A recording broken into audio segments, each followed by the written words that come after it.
Welcome to the Busy Signal. My name is Jim, and this is my retrostalgic 80s, 90s, and early 2000s podcast. This show aims to salute all the stuff from back in the day that is now extinct or quickly going that way. The Busy Signal, episode 46. Thanks for listening. The 90s was a fun decade. It almost seemed like a mini golden age in America. Other than Desert Storm in 90 and 91, the US really wasn't involved in any major conflicts. Economically speaking, America was strong and gas was still cheap. My point is, without any major worries, Americans were afforded the opportunity to think about other things. Naturally, we looked to space and the possibility of enemies light years away. Aliens were huge in the 90s. The X-Files was super popular, and aliens were on clothes, toys, cartoons, and in the movies. There were video games centered around Area 51, and alien autopsy specials were on Fox. So it was only natural that a good old summer blockbuster, us versus them, full-scale war on extraterrestrials was what we needed in 1996. Independence Day, starring Will Smith and a 90s all-star Who's Who cast. The obvious release date for such an out-of-this-world movie? July 4th. Twister had just been released 2 months earlier, so Independence Day had to be big. And it was, and there was a lot of movie going on in ID4, as it was also known. So I'm calling for backup. My buddy George is back to help us remember the wildest disaster movie of 1996. It's the end of the world as we know it. Happy 4th of July, George. Tim, what am I doing here? I'm supposed to be at a barbecue! Welcome back, buddy. It's good to see you. Sorry to pull you away from your barbecue. Oh, no worries. I'll give you a few minutes to talk about Independence Day. Excellent. So yes, we had a rare opportunity today, George. Obviously, the only choice for July 4th would be Independence Day. It took me 3 days to watch this movie, by the way. Well, that makes sense. It was 3 days long, right? Exactly. But no, this is a long movie. Movies were a lot longer, I'm pretty sure, in the 90s. Yeah, I was going to say, this is right in the center of that time where we were trying to see how long we could let audiences hold their bladder for. Because we had Dances with Wolves that was 3 hours, and we didn't even care about how long these movies were in this period of time. No, we were only 1 year away from Titanic, which took up 2 VHSs if you bought it later. These filmmakers, they did not care about us. No, they didn't. And they didn't provide any intermissions, really, either. No. So, some quick stats to get us going here on ID4, as they tried to call it back in the day, Independence Day. It was released July 3rd, 1996. It had a budget of $75 million estimated, and opening weekend, it made $50 million. Worldwide, it grossed $817.4 million. The tagline? We've always believed we weren't alone. On July 4th, we'll wish we were. Yeah, this has the neat distinction. I think you already mentioned this, of maybe being the biggest summer blockbuster movie ever. It might also be the biggest disaster movie ever. This movie checks a lot of boxes. It turns into a buddy cop movie towards the end. It's got a little bit of everything. So even if you're not a disaster movie person, this movie hits a lot of things and is a lot of fun. It really is. Like I said in the opening, Twister had just released in May of 1996. And that was a pretty epic movie, cinematically speaking. I did see that one in the movie theater. And to have twisters coming at you and flying cows, Independence Day pretty much came out 2 months later and said, "Oh, you got flying cows? Hold my beer. Watch this." Absolutely. "Oh, you got a few stars? Watch this." So as any proper summer blockbuster should be, Independence Day is jam-packed with movie stars. Top of the billing, Will Smith, Bill Pullman, Jeff Goldblum, Mary McDonnell, Judd Hirsch, Randy Quaid, James Duvall, Vivica A. Fox, and, we'll get into him, Harry Connick Jr. Yeah, this movie is chocked full of people you know, people you've seen from other movies. So let me ask you a question. Again, I'm sure we'll talk about Will Smith and Jeff Goldblum and Bill Pullman. So who's your favorite side character in this movie? There are so many cameos and pop-ins. Who's the one person that you're like, I love that they're in this movie? Because I definitely have one. Well, I would like to say, as far as side characters go, maybe it's a cliche, but Randy Quaid. Oh yeah. For me, I think it's Brett Spinner. who played Data in Star Trek The Next Generation. And Oh, in my home growing up, my mom especially loves Star Trek The Next Generation, which, by the way, is better than the original Star Trek. Wayne got that right in Wayne's as a World. non-Star Trek fan, I still agree with that. Yeah. Oh, it's not even close, to be honest with you. There's so many good characters, and Data is probably the single best character. So to see him come out as Dr. Oken, and not like in Star Trek: The Next Generation, he's an android. All his lines are very direct and automatic. So to see him come out as this sloppy looking scientist who eventually gets killed by the aliens, it's just it takes you a minute. They're like, wait, is that Data? Oh my gosh. He was on Star Trek for so long. I didn't even recognize him in any other form other than Data, but that's perfect casting right He there. did a great job as Dr. Oken. It's phenomenal. Yeah. All right. So, real quick, Rotten Tomatoes score. What do you think Rotten Tomatoes gave them? Did you look that up? I did. What do you think? Where does it lie between 0 and 100%? I would assume this did pretty well. I would say at least 80 or above. Believe it or not, 68%. Wow. IMDb gave it a little bit more. It was a 7 out of 10. And the meta score was only 59. Wow. Really? Yeah, I was a little bit surprised too. I mean, this is an epic cinematic adventure. Yeah, this is, I will say, I think this might be, I'm thinking like Avengers Endgame level, most movie that you can fit into a movie. Yeah. Like, this just has so much movie. Yeah, and we're going to get into that right now. Attention, alien visitors. We got your message. What is it you want us to do? Die. But maybe you didn't get ours.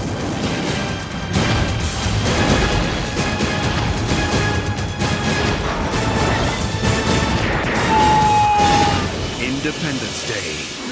Welcome to Earth. Rated PG-13. The movie starts out on July 2nd. The movie's title is Independence Day, so you know we're working our way towards July 4th. So July 2nd, we start out this whole movie on the moon. We're looking at the flag that's been planted on the moon and a plaque that says, "Here, men from planet Earth first set foot upon the moon, July 1969 AD. We came in peace for all mankind."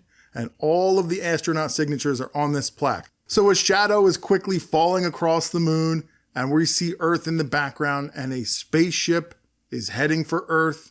And we get the very first piece of foreshadowing in the form of REM's "It's the End of the World as We Know It," which I thought was fantastic. Yes.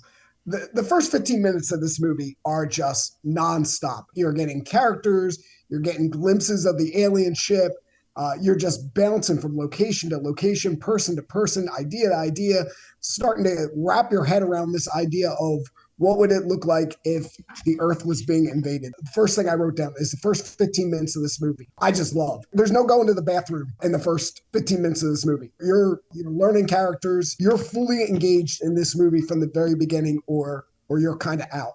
The first 15 minutes of this movie is an if this then that. You know, spaceship is seen. The STEI, Search for Extraterrestrial Intelligence Institute, has seen the spaceship coming, and now it's an if this then that. It's a red light is blinking, calls are made, radio signals from an other world are being received, Space Command from the Pentagon is being contacted, and the next thing you know, we are in the White House with the president, who is played by Bill Pullman.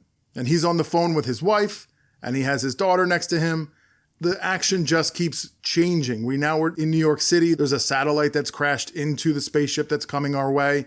And right away, we go from Bill Pullman to Judd Hirsch and Jeff Goldblum, and they are playing chess in New York City, which is a lot more foreshadowing in that little clip of them playing chess, because we realize the rest of the movie is going to have a lot of chess references. Right. Yeah. Jeff Goldblum, we're introduced to him for the first time, and I'll have some thoughts about him as we go along. He's fantastic in this movie.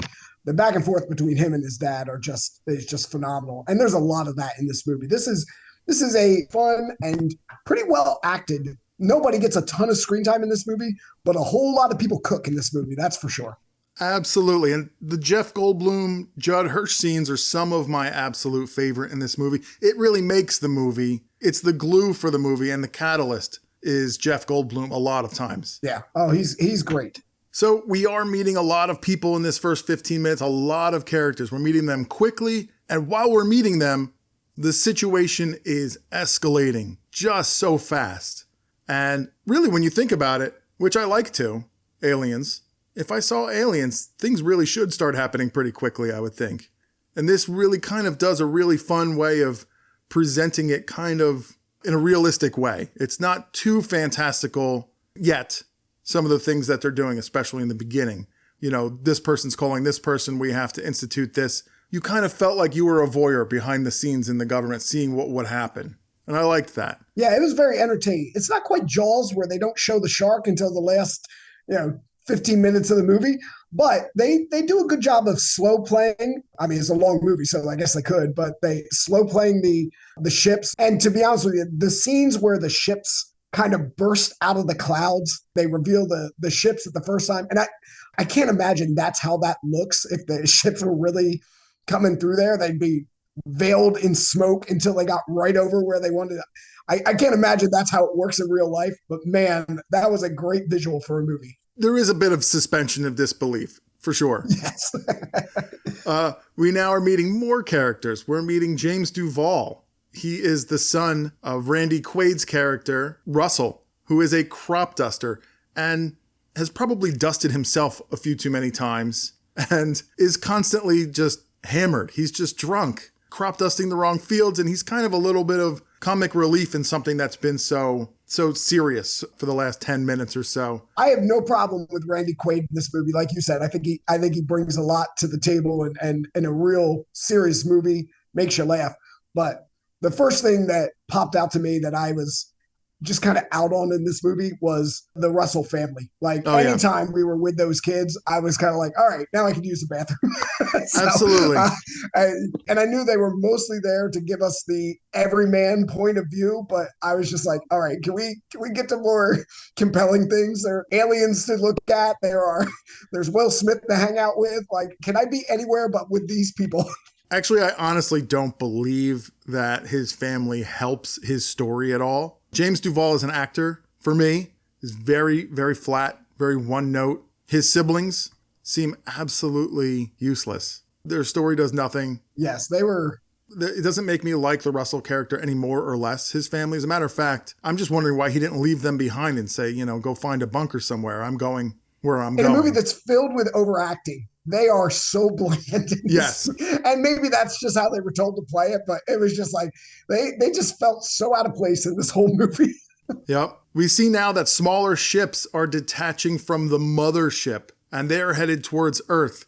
And now the president learns of these smaller ships and no one realizes what the viewers know. They don't know what the massive space object is. They just know that it's something out there. They're seeing it on radar and now they're seeing smaller ships. They don't realize yet that there's even more. Like, this thing is bigger than they know. And then we get shown a whole bunch of different areas around the world that are also realizing what's going on. It's not just coming for America. This is a global disaster unfolding in front of us. And oh, by the way, each ship is 15 miles wide. I think they tried to do a really good job in this movie of giving you the scope of these ships. Having a mothership that's out in space, it's kind of hard to picture how big that has to be. But when they would center it over the Statue of Liberty or the pyramids or whatever, they did a pretty good job of trying to give you what exactly this would look like, which, again, even that is hard to wrap your head around.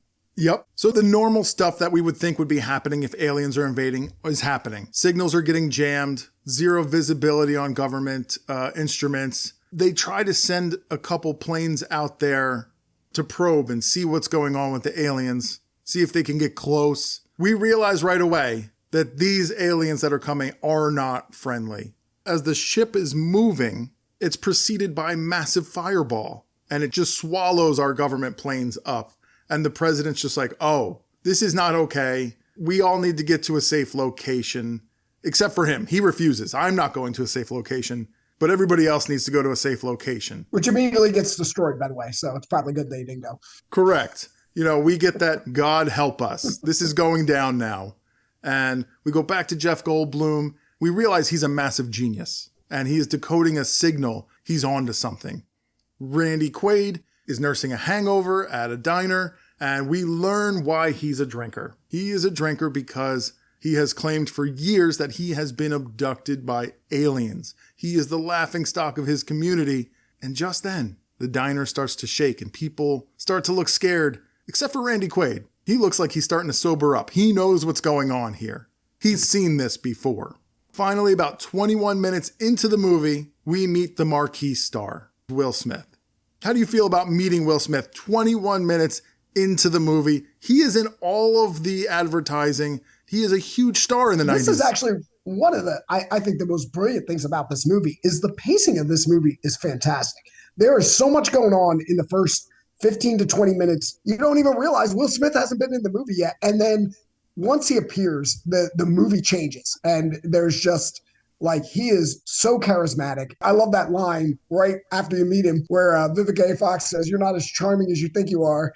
And he looks at her, he's like, "Yes, I am." And I was like, oh yeah, he is. He is that charming. Like in 1996, this is absolutely. Peak Will Smith. He is unbelievable. I'm trying to think today, do we have a movie star today who is as charming as Will Smith is? I don't know. This was 3 or 4 years ago. I might have said Dwayne Johnson, like he was as charismatic, but I don't know that he's quite as charming. Like that line, I was like, yeah, that guy's a charmer. Absolutely. And they let him be Will Smith in this movie. Oh yeah, he's fantastic. They literally let him breathe. He can do whatever he wants in this movie. And he does. He is very Will Smith in this movie. Then we move on to Jeff Goldblum again, and he seems to be having another kind of understanding. He's still decoding this code that he's bringing in. He doesn't work for the military, but somehow he is receiving this code and decoding it while the military is still kind of chicken pecking and trying, let's try this, let's try that. That didn't work, but Jeff Goldblum seems to somehow be smarter than all of these people, and he's really starting to have a true understanding. We don't know what it is yet, but we can tell this guy knows what's up. And I love this in movies. This is one of my favorite things in movies is when you got a guy who's working an ordinary job who has extraordinary skill. Like I think like Under Siege with Steven Seagal, he's just the cook, but yeah. Yes. Or like in Taken with Liam Neeson, I've got a particular set of skills. Like Yes.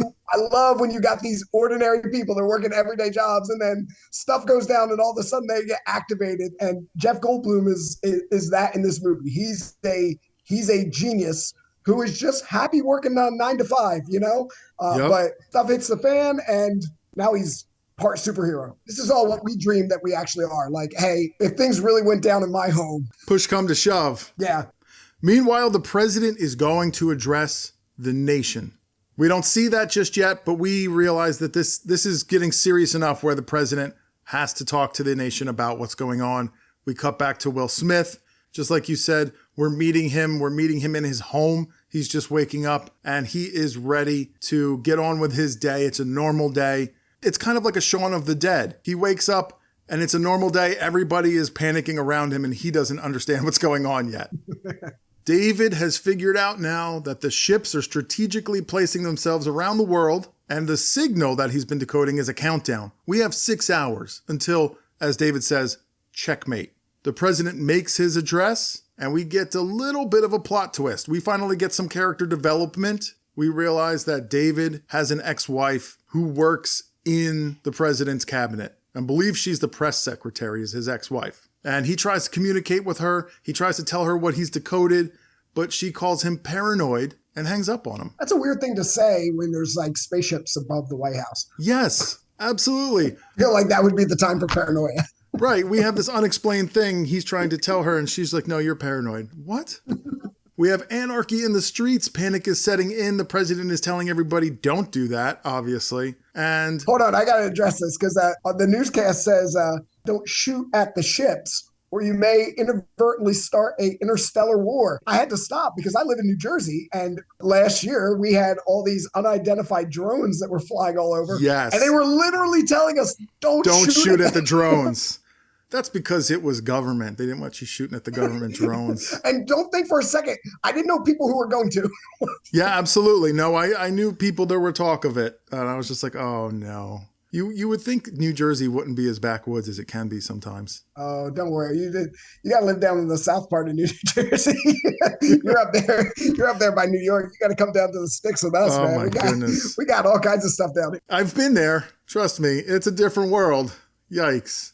I know. Anarchy in the streets. Vivica A. Fox is now mad at Will Smith. because he's leaving. He was not supposed to be working. He is also in the military. He puts on his uniform and says he has to report to El Toro, which is whatever military base he was stationed at. David goes to his dad. His dad, Judd Hirsch, greets him with a shotgun to the face. Doesn't shoot it, but he's pointing it at him.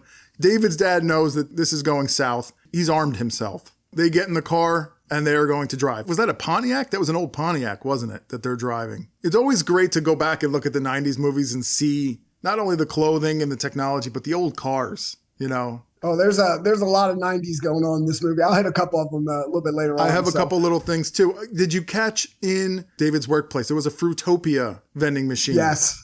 I loved that old Fruitopia vending machine. It was so colorful and I just wanted to drink everything in it. It was great. Anyway, the president tells his wife that she better get to safety. She still hasn't gone to safety yet. We're a half hour or more into the movie and he told her a long time ago, get to safety. She still hasn't. And Jeff Goldblum and Judd Hirsch are now in the car. And this is one of my favorite scenes, period. Those two in the car. The back and forth between them and the character development. And we kind of learn what's going on with David and his wife or ex-wife. It's very blurry because clearly David still loves her, but is unhappy that she's over at the White House. We're the only people trying to get into Washington and everybody else is getting out. Yeah, that scene is, and that series of scenes is very fun. Oh, it's fantastic. We then learn that Russell has been arrested. We see Randy Quaid on the TV being arrested. His son sees him and he's been arrested because he's a nutter. And then within the blink of an eye, he's released. Like literally within like a minute and a half, he's going from being arrested to now he's back home saying, all right, we got to pack up the RV and go. Apparently they had bigger fish to fry, according to him.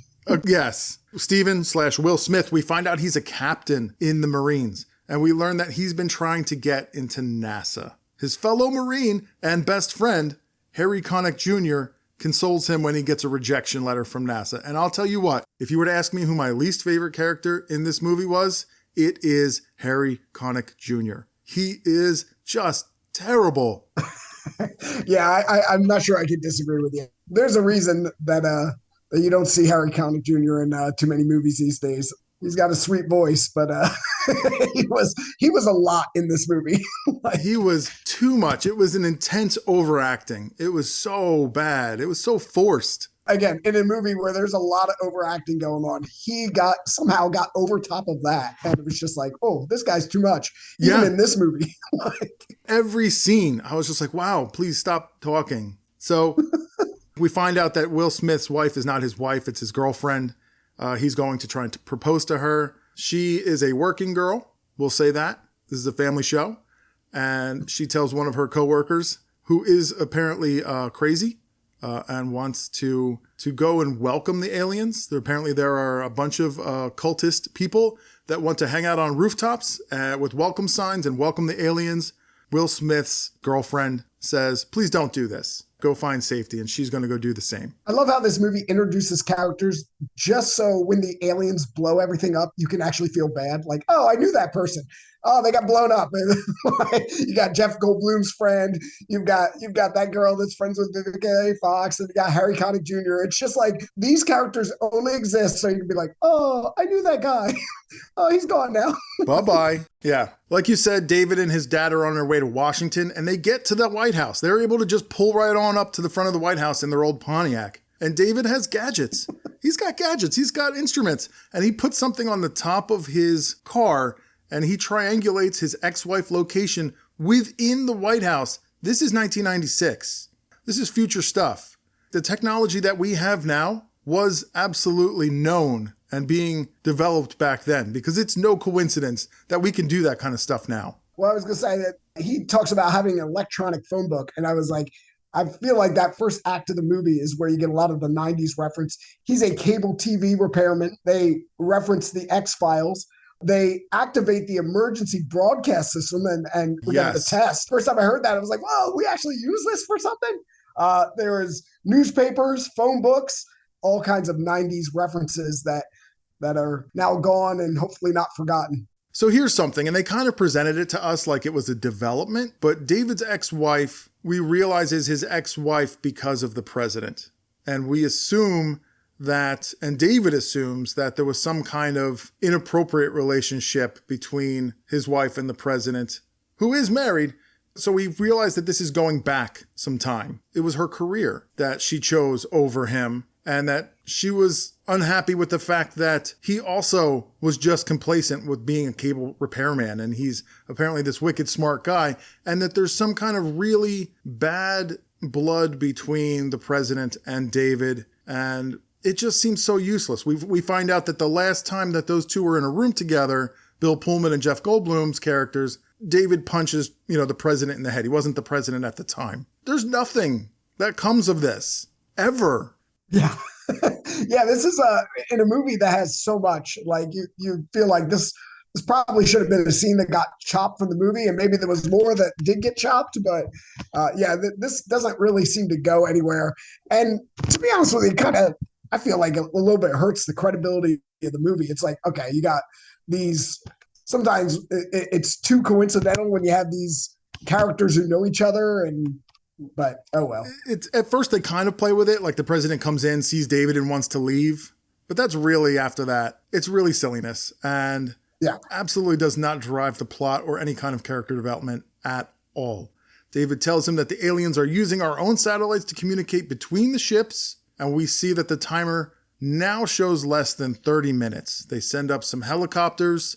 They didn't learn with the last jets that they sent up, apparently. They're now going to send some helicopters. They get blown up as well, and now there's only 10 minutes left. The president, David, his father, and the president's daughter now finally head for safety. The first lady is now finally heading for safety. She still hasn't headed for safety. I don't understand why. The ship opens up, and all the crazies on the roof are now welcoming, oh, it's so pretty. We get to see inside. We're actually getting to see inside the alien spaceship. Like, this movie is giving us a lot visually, and it blows up everything. This is where it all hits the fan. Like, this is when we see the advertising. We're seeing the White House being blown up. We are seeing everything get blown up in this movie. This is a true disaster movie. We have explosions. We have cars flying at the screen. Air Force One is barely escaping the flames as this is taking off for safety. Stephen's wife and son are stuck in traffic.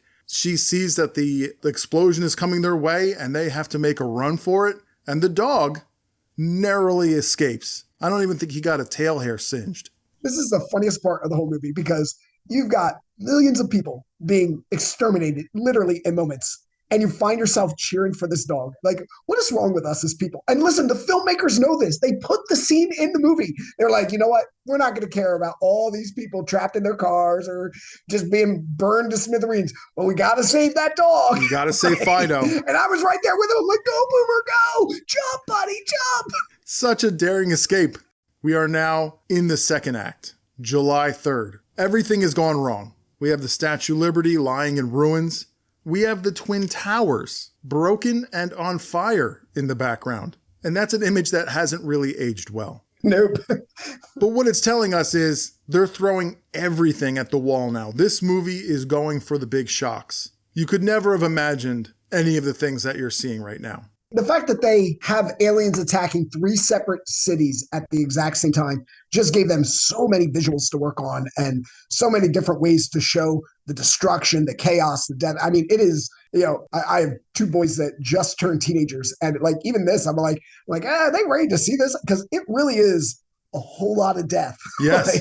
And we're like passing it off as entertainment. Correct. Twister, we got to see a lot of destruction of property and houses. There was a little bit of death. But this is like, It's an extermination. These aliens are going for broke. They want everything. So Russell is now having his I told you so moment, which is great. Back in the air, we are in Air Force One. The president is regretting not having evacuated people sooner. And the president's wife, we don't think she made it to safety. We've got Will Smith's girlfriend. She emerges from her hiding place with the dog. They look like they're the only ones that survived this. Yeah, there's my point right there. She also has a kid, but we only all talk about the dog. Yeah, you're right. I just said it right there. Her and the dog. But the dog, that's what matters. Stephen and Harry Connick Jr. are being briefed on a mission for a counterattack.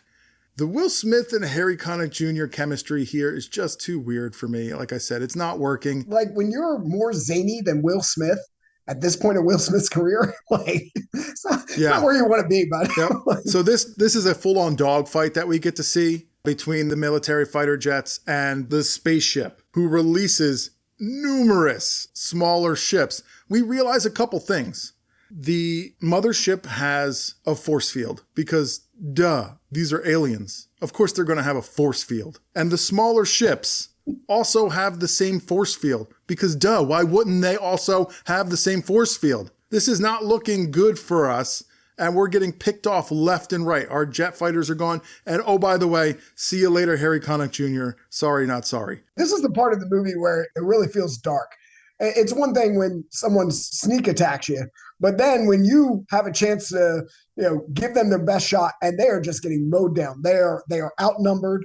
The aliens have the technological advantage. They've got us beat in every single way at this point in the movie. And it does legitimately look pretty hopeless. Like it looks like, oh yeah, we're definitely getting exterminated here. Yeah, it does look like, how would we ever? Yeah. No, the president sees this and he's like, get them out of there. Let's go. We've lost our satellites. We don't even know who we have anymore.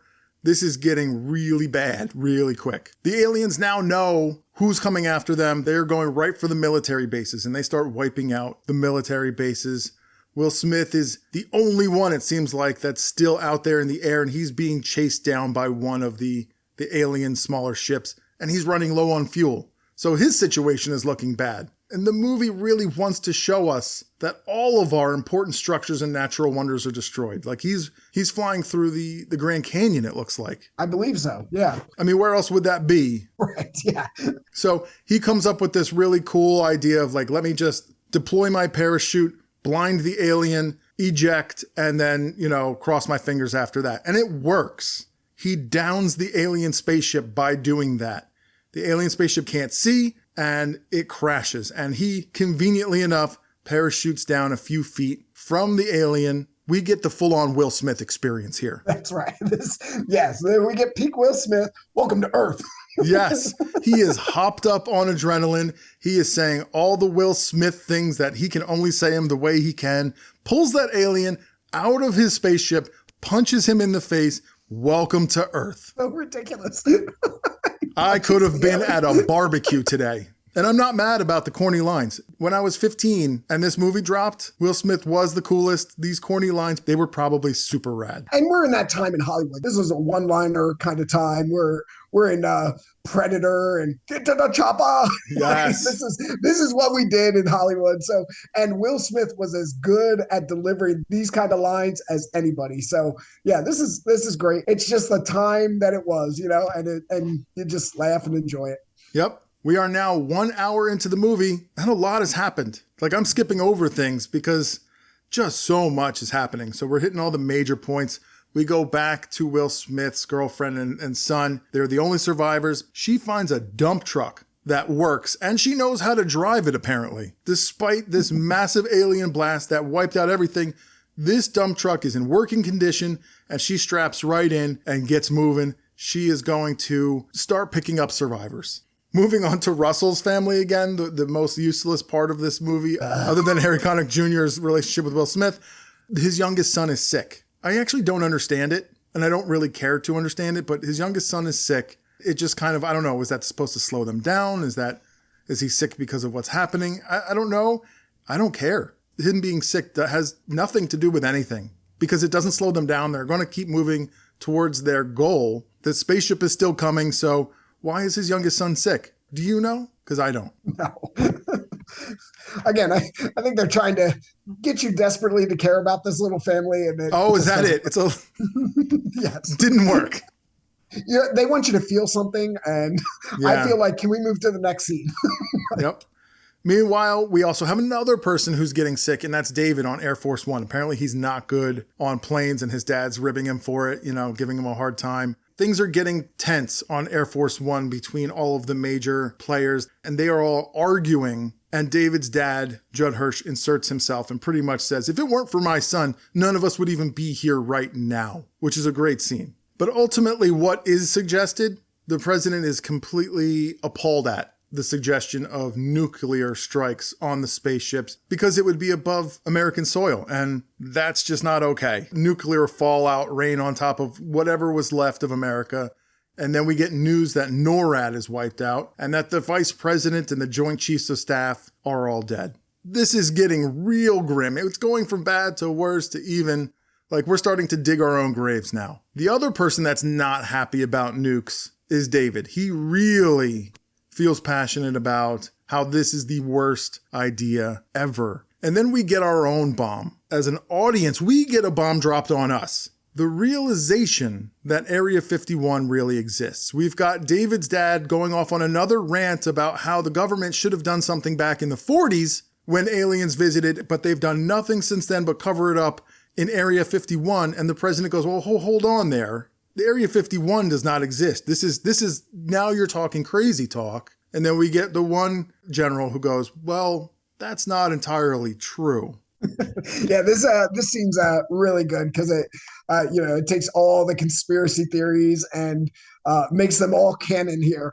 It really sets the next course for where this movie goes. This is really important. Then we have Steven's girlfriend who now finds among the survivors the First Lady, and she is not in good shape, but she gets on the dump truck too, and she's going to get taken care of. Now we're back into the desert, and there is a large caravan of RVs headed towards Will Smith, who is now dragging the alien that he has ripped from that ship. He's dragging that alien to a specific place, and of course the RV that pulls up is Randy Quaid. This part of the scene is where you're taking all these characters that have been in New York and Washington and Los Angeles, and you're bringing them to a central location. And of course, there's going to be some, what are the chances of this happening?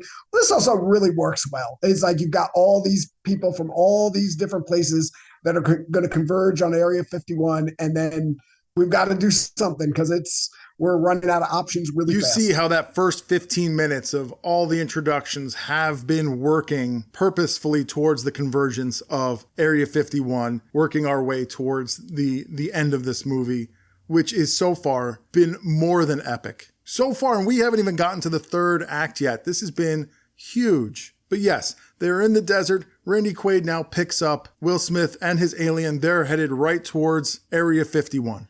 Also headed towards Area 51 is Air Force One, and the president is now finally debriefed. They get to Area 51, and he's given the tour. He's asked, why wasn't I told about this? Plausible deniability. That sounds very, very government to me. Yes.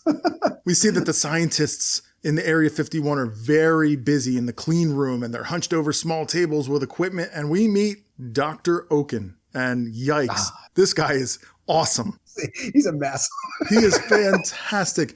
We get to see what Area 51 is, and we get to see that they've had this smaller ship that we've already seen from minutes earlier. They've had one of these for a long time, and they've been rebuilding it since the 60s, and Dr. Oken is over the moon because they've learned a lot about it over the years, but it's really only been in the last 24 hours since the mothership has been close that this thing has been activated, and they've really learned a lot. Dr. Oken sees, he is just crazy. He is awesome 90s crazy scientist with his white coat, hair everywhere. And then he looks at everyone and says, you want to see him? And then we realize they have aliens in these big tubes. They call it the freak show. And there's 3 gross looking aliens. The aliens can be killed, we learn, but their technology is far advanced from ours, Dr. Oken says. So the president goes to David and says, he tasks David with helping Dr. Oken and his team figure this thing out because David is smarter than Dr. Oken, who's been with this stuff for years now. This whole scene is, if you're into aliens and stuff like that, this is more alien stuff in a movie than I think I had ever seen. Like they just kind of dive into all the alien culture of the 80s and really kind of make it come to life here. So this group of scenes is a lot of fun. We get to see the aliens. We don't get to hear the conspiracy. We don't want to believe. We believe because we are seeing them. All of their grossness, all of their tentacles. It's disgusting. It's really kind of like a little bit of a gross out movie now. It's great. It's really fun. We're getting a little bit of everything. This movie is a smorgasbord. Meanwhile, at the entrance to Area 51, you've got a massive caravan, and in a small pickup truck, we've got Will Smith shouting at the guard at Area 51 to let him in. And they're like, no. And he pulls back the parachute and you get to see the alien, the unconscious alien. You want my You clearance? want my clearance? I got your clearance right here. It is an alien. And they're like, oh, let him in, let him in. And out of all of that caravan, we get to see Will Smith in the little pickup truck go through with the alien in the bed of the pickup truck. And there goes Randy Quaid's RV. Apparently, like, he's good. Like, they just let him go through. I'm with him. I'm with the guy with the alien. And then all of a sudden, Randy Quaid's character, Russell, is now in Area 51 as well, where he belongs, really. The president is also assessing the damage, nationwide damage. And most of our major cities, military installations, they're gone. Forces are down to 15%. Basically, everything is going to be eliminated, exterminated, eradicated in the next 36 hours. We've got another countdown. After Steven gets into Area 51, he immediately is meeting the president, and the president wants to see his alien. Steven learns that his home base El Toro has been destroyed, and at the same time, Jasmine, his girlfriend, she and her dump truck and her merry band of survivors go to El Toro, and it's gone. So of course she is thinking the worst. And she sets up camp with her survivors, and we get some back and forth between her and the First Lady, which is kind of awkward. Then quickly we're back in Area 51. We've got Dr. Oken and his team, and they are keeping the alien on life support that Steven's brought in, and they're attempting to get it out of its biomechanical suit. And then we get this really cool, it's almost like now we're moving into a horror movie. We get a jump scare with the spreading of the, I guess, what is the helmet, and the reveal in the head and face of the alien. And meanwhile, the arm and the hand of the alien is moving, but nobody else sees that but us, the audience. And then the eyes open. All of a sudden, Dr. Oken is visually in pain, and it attacks. These aliens are very tentacly, and they're very fragile looking. I'm not going to lie. For aliens, without their suits, they're worse looking than we are. Yeah, they're kind of tiny and, yeah, like you said, pretty frail looking. But this movie, for about 5 minutes, tunes into an alien movie, like Alien, like with Sigourney Weaver, where aliens are chasing them around. And it gets very dark for a couple minutes, all the way through the part where they have the conversation with Dr. Oken, who's been controlled by the alien at that point, which sets up one of the really, really fun scenes in this Yes, movie. the president's going down to look at the alien, and then they just find the vault in shambles, and then boom, we get another jump scare. Dr. Oken's body has been thrust at the window, and that's not his voice coming out of his voice box. There's a tentacle wrapped around his throat, and you realize the alien. That's not Data. That the alien is now asking for Zool. Wait, wrong movie. Sorry about that. No, so Oken is now, by way of the alien, is now having a back and forth with the president, because the aliens have no mouths. We know that they communicate telepathically. So this is their way of communicating right now through Oken. And basically, the president says, all we want is peace. And the aliens, no peace. We don't want any peace. No peace. The president now changes his tune. Nuke him. Before we jump ahead to that, the part where his general there says, "Is this glass bulletproof?" Oh, yeah. They just shoot. That part's great. And to be honest with you, and we're at that point of the movie where literally them killing that alien, the shooting the glass and killing, is the first positive thing. You're an hour and 40 minutes into this movie, and them killing that alien, even though they killed Dr. Oken and all that, like, is literally the first positive thing that happens in this entire movie. This movie is just such a, not even a roller coaster. It's just all downhill from the very beginning of the movie to the point where it gets a little bit worse after the scene. But that is literally the first positive thing. You're like, all right, we got one. And it's very satisfying. It's very satisfying because it's a firing squad. That alien takes on so many bullets. David has heard about the nuke order and decides that brown liquor is now the answer for this. The world is ending, so I might as well get sloshed. Ex-wife walks in. We get a little back and forth. She still loves him, blah, blah, blah. This is not what this movie is about, really. Even at the end, it doesn't even matter hardly. Steven steals a helicopter. Will Smith is Will Smith, so he's going to steal a helicopter. We realize he's going to El Toro because he knows that his girlfriend and her son and their dog are probably going to be at El Toro. Meanwhile, the order for nukes has been given. B-52 bombers are on their way. They're headed toward the ship over Houston, and they expect minimal human casualties. They deploy their nuke, and nothing. I mean, what did they expect? They already knew that there was a force field. I guess they expected maybe nukes would break through that force field. Yeah, this is my final like completely 90s thing is when they had the fleet of stealth bombers. The first time I saw a picture of a stealth bomber, I was like, that's the coolest thing I've ever seen. Absolutely. It's still really cool. I know. Like, so when they bust out the stealth, you're like, oh, that's what that's for dropping nukes on aliens. Yep. This is the absolute low point of the movie, right?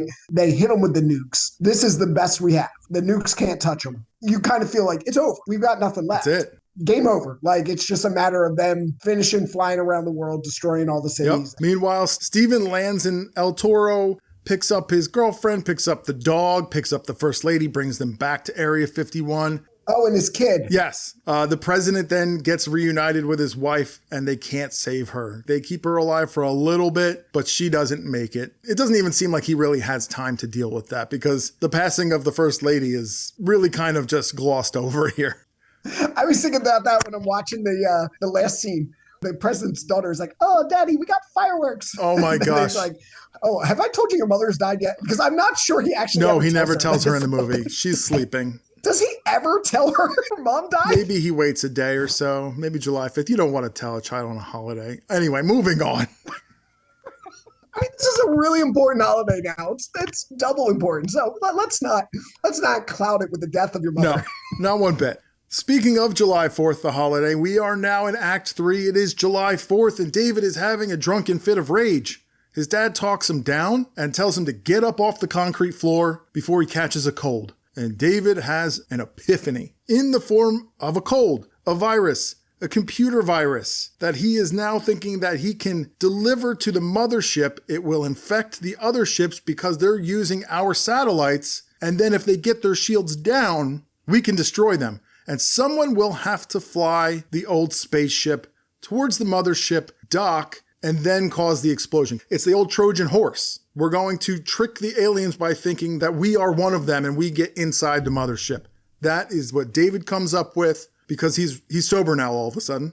This is like the first time that we have any kind of plan or any kind of good news or anything like that. Two things that kind of stick out to me. Number one, this is the first time that you see Goldblum and Will Smith together in the entire movie. They have kept them apart this entire movie.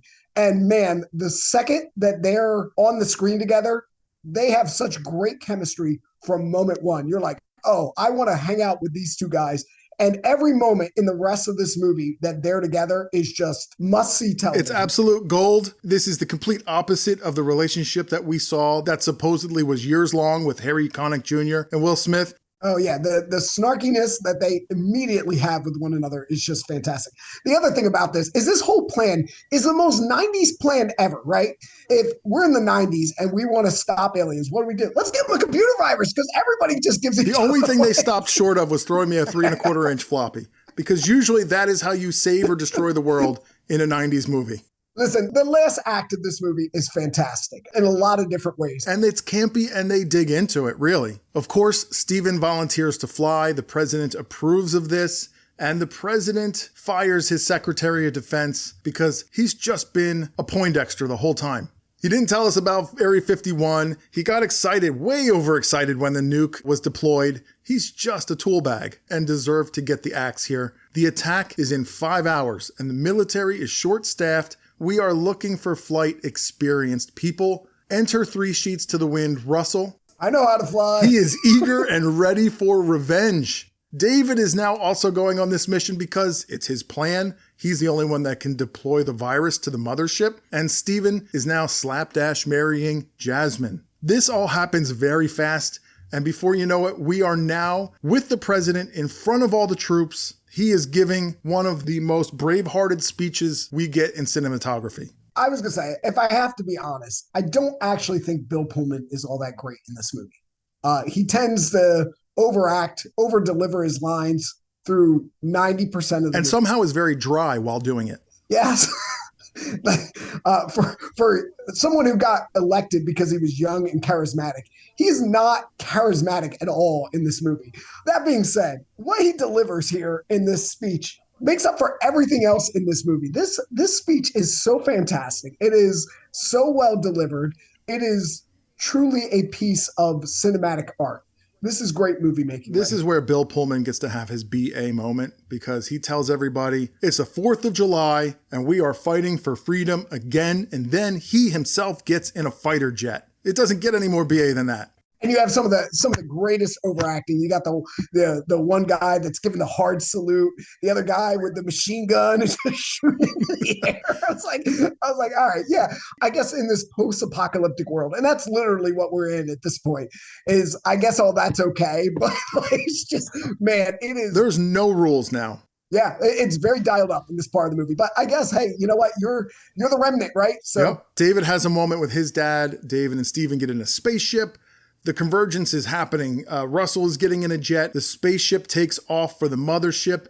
And that's pretty quick. It brings them in. The aliens know that there is an attack afoot, and they are approaching Area 51, and there's jets standing by. David and Steven are in the mothership, and it's insane in the mothership. It is a huge place, and there are an incredible amount of aliens in this ship. They are preparing to invade. And David begins uploading his virus, which I'm very thankful for, does not take very long. They really get to the point with this virus being uploaded.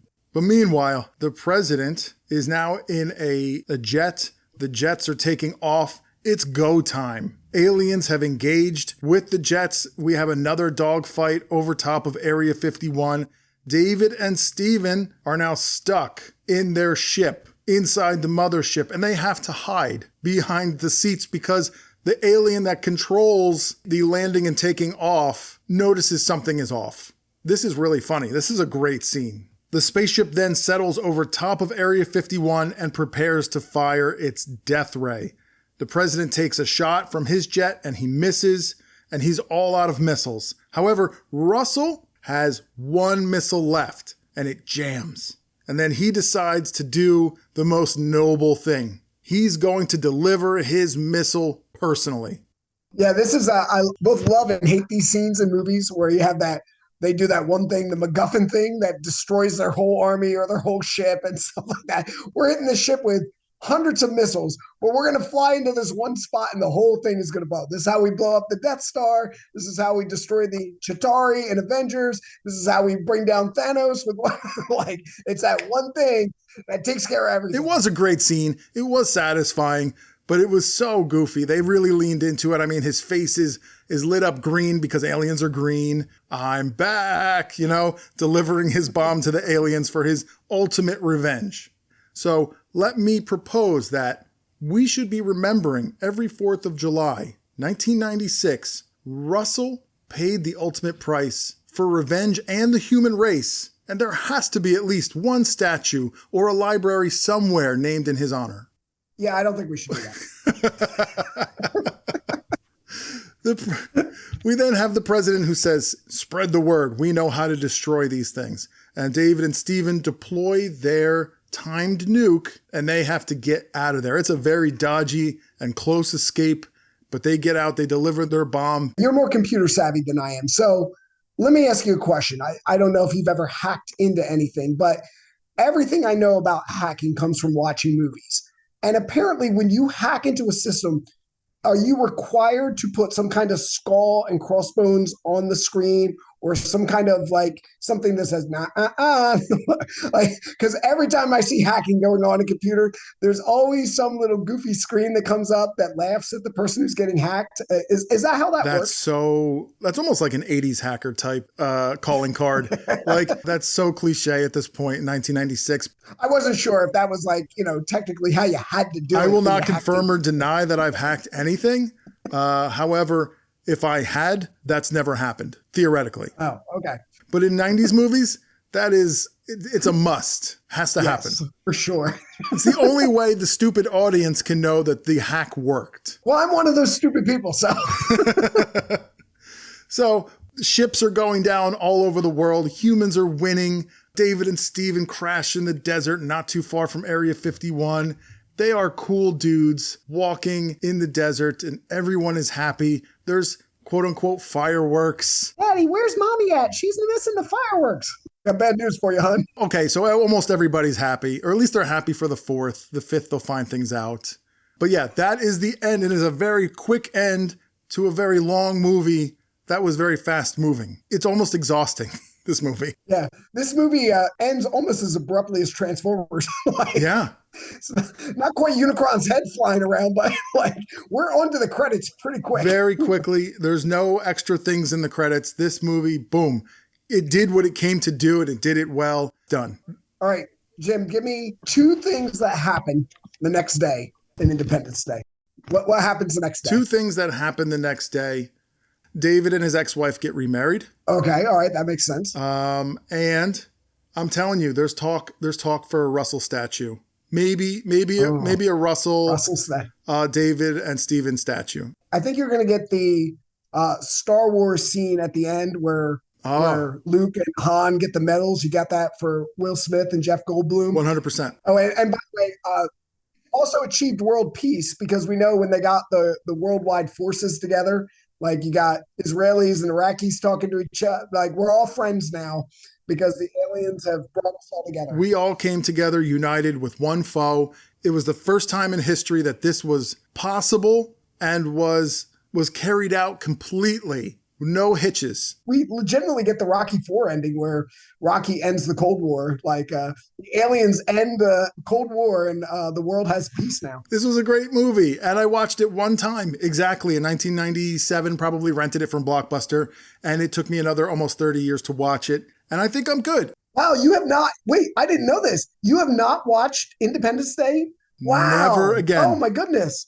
Yeah, I've probably seen Independence Day 10 times, and I liked it a lot. And I have been quoting it for 30 years, but never wanted to sit that 2.5 hours again. Like I said, this took me 3 days to watch. That's incredible. Wow. This is I feel blessed to have done this with you. It's a good movie, but I'm good now. See you again in 30 years.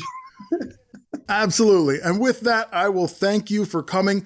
You will not be gone for long. I'm pretty sure we'll probably get you back for whatever you want. But first of all, you have an open invite. If there's something you want to talk about, George, let me know. We'll get you on. But obviously, we love the board games episodes. There's tons more board games. I believe I need a rematch from last board game episode. Oh, yeah, that's right, because I'm the defending champion of board games, am I not? Yes, rub that in. That's fine. It's not salty at all. And I'm pretty sure we'll see you again for another movie. Hey, I got a lot more Christmas movies I love. I love the Christmas movies. We did Ernest last time. We're doing Independence Day today. Happy 4th of July. Go watch some fireworks. So I'll see you, buddy. I'm sorry to keep you from your barbecue. Thanks a lot. This is a long one, and I'm going to put it out as one episode. So we'll see how this turns out. This is going to be great. Oh, boy.